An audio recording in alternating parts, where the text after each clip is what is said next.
বিসমিল্লাহির রহমানির রহিম। আসসালামু আলাইকুম। ফরিদপুর সরকারি বালিকা উচ্চ বিদ্যালয় অনলাইন ক্লাস থেকে স্বাগত জানাচ্ছি। আমি মোহাম্মদ রেজাউল করিম, সহকারী শিক্ষক। আজকে নির্ধারিত ক্লাস ছিল বাংলাদেশ ও বিশ্ব পরিস্থিতি। তো রাসেল মোল্লা স্যার তার এক আত্মীয় মারা যাওয়ায় সেখানে গিয়েছেন, বিধায় শিডিউল ক্লাসের বাইরে আমি ক্লাস 6-এর বিজ্ঞান ক্লাস করাবো আজকে। আমি গতদিন 10ম অধ্যায় পড়িয়েছিলাম, কিছু বাকি ছিল, সেই বাকি অধ্যায়টা আমি পড়াবো। ষষ্ঠ শ্রেণীর শিক্ষার্থীদেরকে আমন্ত্রণ জানাচ্ছি আজকের বিজ্ঞান ক্লাসে অংশগ্রহণ করার জন্য। তো প্রিয় শিক্ষার্থীবৃন্দ, তোমরা দেখতে পাচ্ছ যে আমাদের পাঠের বিষয় হচ্ছে বিজ্ঞান 10ম অধ্যায় গতি চ্যাপ্টার। তো এই পাঠ শেষে তোমরা দূরত্ব ব্যাখ্যা করতে পারবে, সরণ ব্যাখ্যা করতে পারবে, দ্রুতি ব্যাখ্যা করতে পারবে, বেগ কী তা ব্যাখ্যা করতে পারবে এবং ত্বরণ কী তা ব্যাখ্যা করতে পারবে। তো চলো আমরা যাই। দূরত্ব কী? ধরো আমরা একটা ছবি দিয়ে খেয়াল করি। এইটা একটা পুকুর মনে করো, এটা একটা পুকুর। এইটা একটা বাড়ি, আর এই বি অবস্থানে আরেকটা বাড়ি, দুইটা বাড়ি। তো এই এ বাড়ি থেকে এটা একটা বাড়ি, এটাও একটা বাড়ি। তো এ বাড়ি থেকে এই বি বাড়িতে আসা যায় দুইভাবে। এইভাবে আমরা আসতে পারি অথবা আমরা এইভাবে আসতে পারি। লক্ষ্য করো, এভাবে যদি আমরা আসি তাহলে হয় কত? 7 কিলোমিটার। এভাবে যদি আসি আমাদের হয় কত? 4 কিলোমিটার। এইভাবে যদি আমরা আসি তাহলে দূরত্ব হয় কত? 4 কিলোমিটার। এইভাবে যদি আমরা যাই তাহলে হয় কত? 7 কিলোমিটার। আমি যদি এ অবস্থান থেকে বি অবস্থানে আসি তাহলেও আমি কত দূরত্ব অতিক্রম করলাম? 7 কিলোমিটার। আবার বি থেকে যদি এতেও যাই তাহলেও আমি কতটুকু পথ অতিক্রম করলাম? 7 কিলোমিটার। আবার যদি আমি এ থেকে বি বাড়িতে যাই, এই পথে যাই, তাহলে কত পথ অতিক্রম করলাম? আমি 4 কিলোমিটার। আবার যদি বি থেকে এতে ফেরত আসি তাহলেও কত পথ অতিক্রম করলাম? 4 কিলোমিটার। তাহলে এই যে এ এবং বি এইভাবে যদি আসি তাহলে এ এবং বি এর মধ্যে যে পথ অতিক্রম করলাম সেটাকে আমরা বলবো দূরত্ব। দূরত্ব। তো এখন কিন্তু এ থেকে বিতে গেলেও যে পথ অতিক্রম করা হয়, বি থেকে এতে গেলেও সেই একই পথ অতিক্রম করা হয়, যে কারণে দূরত্ব কী হবে? একই হবে। দূরত্বের কোনো নির্দিষ্ট দিক নাই। এখন দূরত্ব এটা মানে অদিক রাশি, এর কোনো নির্দিষ্ট দিক নেই। এ থেকে বিতে গেলেও যে পথ অতিক্রম করা হবে, বি থেকে এতে গেলেও সেই একই পথ অতিক্রম করা হবে। এই কারণে এ এবং বি এর মধ্যবর্তী পথের যে পরিমাণ, সেই পরিমাণটাই হচ্ছে কি? দূরত্ব। তো এ থেকে বিতে গেলেও যে পথ অতিক্রম করা হবে, বি থেকে এতে গেলেও সেই একই পথ অতিক্রম করা হবে, যে কারণে আমরা বলবো এ এবং বি এর মধ্যবর্তী পথের পরিমাণ হচ্ছে 4 কিলোমিটার অথবা 7 কিলোমিটার। আর এই পথের পরিমাণটাই কি? দূরত্ব। দূরত্ব একটা অদিক রাশি, এর কোনো দিক নাই। এরপরে আসি আমরা সরণ। সরণটা কি? সরণ হচ্ছে কোনো স্থানে, দুইটা স্থানের মধ্যবর্তী সরল রৈখিক দূরত্ব এবং নির্দিষ্ট দিকে। এক স্থান থেকে অন্য স্থানের দিকে সরল রৈখিক যে দূরত্ব, সেটা হচ্ছে সরণ। যেমন এ এবং বি, আমি যদি এ থেকে বি এর দিকে যাই তাহলে যাচ্ছি কোন দিকে? কোন স্থান থেকে কোন দিকে? এ বাড়ি থেকে বি বাড়ির দিকে। এ বাড়ি থেকে বি বাড়ির দিকে এই যে সরল রৈখিক যে দূরত্ব, সরল রেখায় যে দূরত্ব, সর্বনিম্ন যে দূরত্ব, এইভাবে গেলে 7 কিলোমিটার হয়, এইভাবে গেলে হয় 4 কিলোমিটার, কিন্তু এইটা হবে সবচেয়ে কম, হয়তো 1.5 কিলোমিটার। এবং এ বাড়ি থেকে বি বাড়ির দিকে তাহলে কোনো নির্দিষ্ট দিকে দুটি স্থানের মধ্যবর্তী সর্বনিম্ন দূরত্ব বা সরল রৈখিক যে দূরত্ব, সেই দূরত্বটাকে আমরা কি বলি? সরণ। মজার ব্যাপার লক্ষ্য করো, এ বাড়ি থেকে যদি আমি এই পথে বি বাড়িতে যাই, তাহলে যে পথ অতিক্রম করা হবে সেটা হবে দূরত্ব।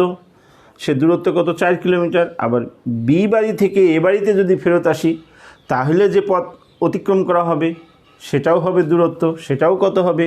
4 কিলোমিটার। কিন্তু সরণের ক্ষেত্রে লক্ষ্য করো, আমি এ থেকে যখন বি এর দিকে যাচ্ছি, কতটুকু পথ অতিক্রম করলাম? 1.5 কিলোমিটার। কিন্তু যাচ্ছি কোন দিক থেকে কোন দিকে? এ বাড়ি থেকে বি বাড়ির দিকে।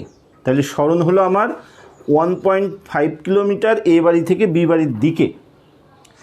কিন্তু আমি যদি বি বাড়ি থেকে এ বাড়ির দিকে যাই, আমি পথ কিন্তু দূরত্ব কিন্তু 1.5 কিলোমিটারই অতিক্রম করছি, বাট আমার এবার দিক কিন্তু চেঞ্জ হয়ে গেছে। এবার দিক কি? বি বাড়ি থেকে এ বাড়ির দিকে। যে কারণে এ বাড়ি থেকে বি বাড়ির দিকে যে সরণ, বি বাড়ি থেকে এ বাড়ির দিকে সরণ আলাদা। এ বাড়ি থেকে বি বাড়ির দিকে সরণটাকে যদি আমি ধনাত্মক সরণ ধরি, তাহলে এই বি বাড়ি থেকে এ বাড়ির দিকে সরণটা হবে আমার ঋণাত্মক সরণ। এই জন্যই বলছিলাম যে দূরত্ব হচ্ছে অদিক রাশি, তার দিক নাই। এ থেকে বিতে গেলে যে দূরত্ব হয়, বি থেকে এতে গেলেও সেই একই দূরত্ব হয়। কিন্তু সরণ একটা দিক রাশি, এর নির্দিষ্ট দিক উল্লেখ করতে হয়। এ থেকে যখন বি এর দিকে যাব, তখন সরল পথে যে দূরত্ব, সেই দূরত্ব হলো সরণের মান, আর দিক হচ্ছে এ থেকে বি এর দিকে। কিন্তু যখন বি বিন্দু থেকে আমি এ বিন্দুর দিকে যাব, তখন এই সরলরৈখিক দূরত্ব কিন্তু 1.5 কিলোমিটারই হবে, অর্থাৎ সরণের মান কিন্তু হবে 1.5 কিলোমিটার, কিন্তু দিক হবে বি বিন্দু থেকে এ বিন্দুর দিকে। অর্থাৎ এ বিন্দু থেকে বি বিন্দুর দিকে সরণ আর বি বিন্দু থেকে এ বিন্দুর দিকে সরণ, দুইটা কিন্তু আলাদা। তো প্রিয় শিক্ষার্থী, এরপরে আমরা চলে যাব দ্রুতি। দ্রুতি, আমরা দূরত্ব এবং সরণ বুঝলাম, এখন আসছি আমরা বুঝব দ্রুতি। দ্রুতি কি? দ্রুতি হচ্ছে একক সময়ে অতিক্রান্ত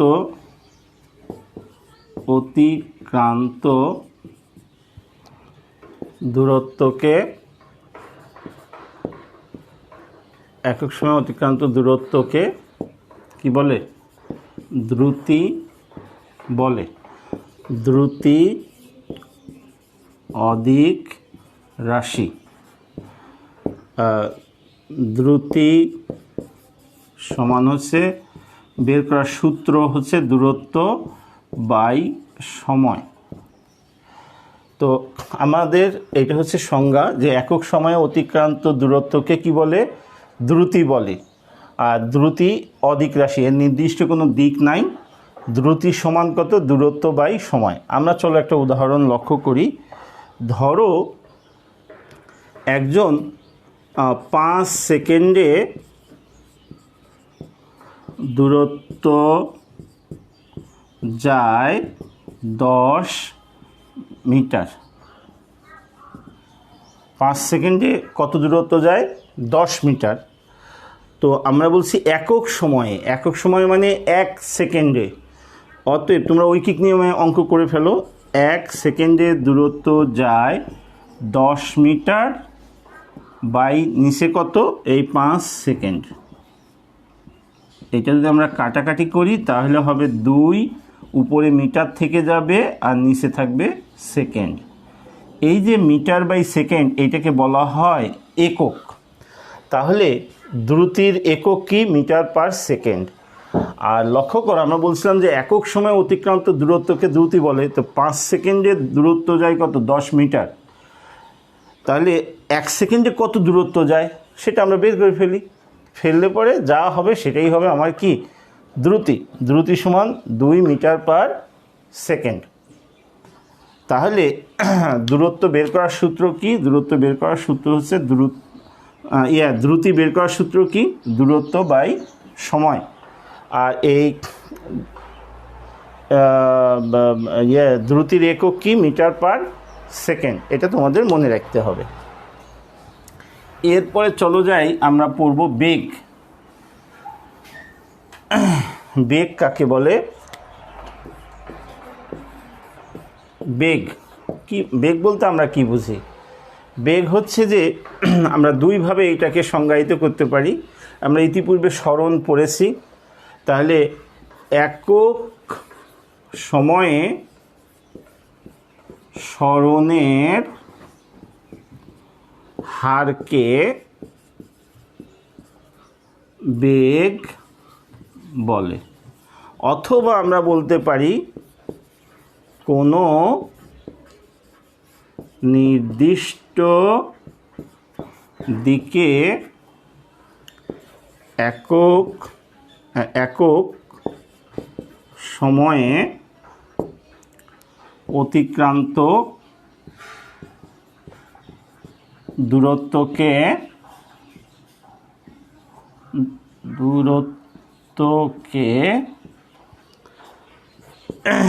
বেগ বলে। খেয়াল করো, যখন আমি বলছি যে সরণ, একক সময়ে সরণ, তখন সরণের ভিতরে কিন্তু নির্দিষ্ট দিক আছে। সরণটা তো দিক রাশি, তাহলে একক সময়ে সরণের হারকে বেগ বলে, এটাও আমরা বলতে পারি। অথবা যদি আমি এভাবে বলি যে কোনো নির্দিষ্ট দিকে একক সময়ে অতিক্রান্ত দূরত্বকে কি বলে? বেগ বলে। তো বেগ হলো দিক রাশি। আর বেগ বের করার সূত্র এবং দ্রুতি বের করার সূত্র সেম। বেগ সমান হচ্ছে দূরত্ব বাই সময়, মানে বেগের মান আর দূরত্বের মান একই হয়। বেগের মান এবং দূরত্বের মান একই হয়। বেগের কি আছে? নির্দিষ্ট দিক আছে, কিন্তু দ্রুতির নির্দিষ্ট দিক নেই। তো বেগ সমান হচ্ছে দূরত্ব বাই সময়, বেগ দিক রাশি। বেগ বের করার সূত্র এবং দ্রুতি বের করার সূত্র একই। কি সেটা? দূরত্ব বাই সময়। বেগ দুই প্রকার, সমবেগ এবং অসমবেগ। সমবেগ আর অসমবেগ। তো সমবেগটা কি? কোনো নির্দিষ্ট দিকে সরণের হার যদি প্রতিনিয়ত একই হয়, তখন সেই যে বেগ হবে সেই বেগটাকে আমরা বলবো সমবেগ। কোনো নির্দিষ্ট দিকে সরণের হার যদি সবসময় একই হয়, তাহলে যে বেগ সেটাকে আমরা বলবো সমবেগ। আর অসমবেগ মানে যদি সরণের হার অসমান হয়, মানে কখনো বেশি কখনো কম হচ্ছে, অথবা এঁকে বেঁকে যাচ্ছে, এরকম যদি হয়, তাহলে যে বেগ হবে সেটা হলো অসম বেগ।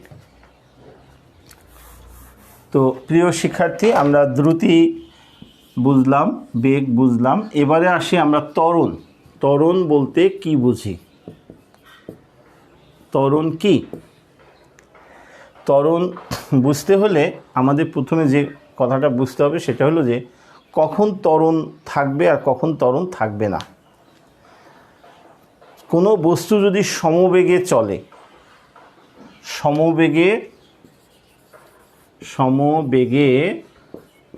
এটা তোমরা খুব ভালো মতো মনে রাখবে, সমবেগে চলমান বস্তুর ত্বরণ থাকে না।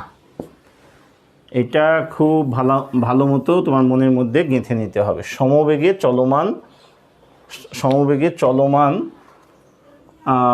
কোনো বস্তুর ত্বরণ থাকে না। তাহলে ত্বরণ থাকে কার?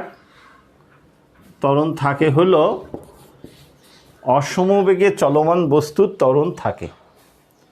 বস্তুটা যদি অসমবেগে চলমান হয়, তাহলে তো আমরা কি বলবো? সেই বস্তুটার কি থাকবে? ত্বরণ থাকবে। তো চলো আমরা ত্বরণের সংজ্ঞাটা লিখি।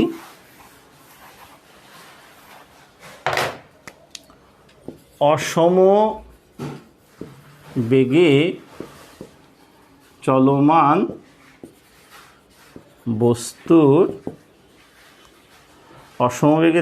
বস্তুর বেগ পরিবর্তনের হারকে ত্বরণ বলে।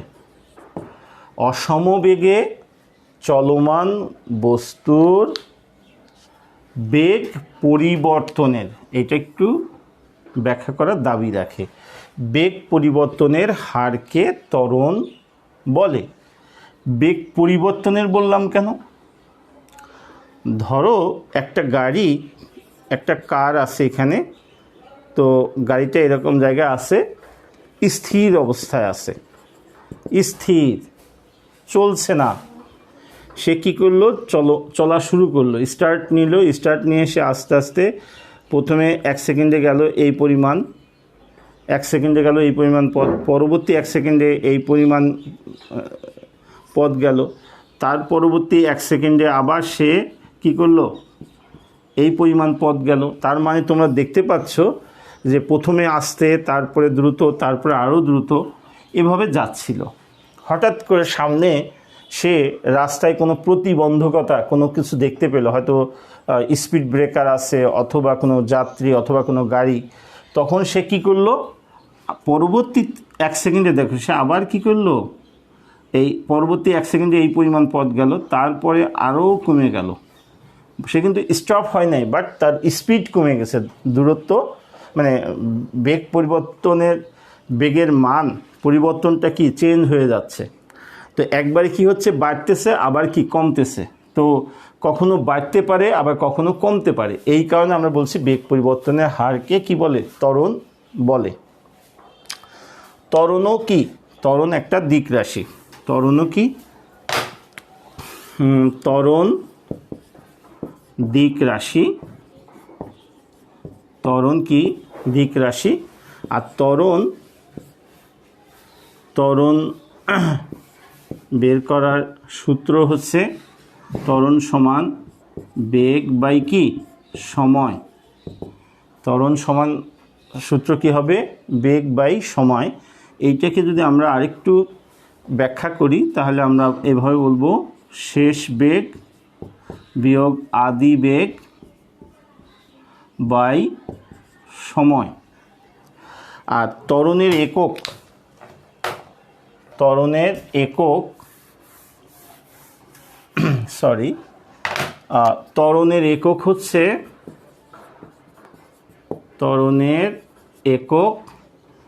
হচ্ছে মিটার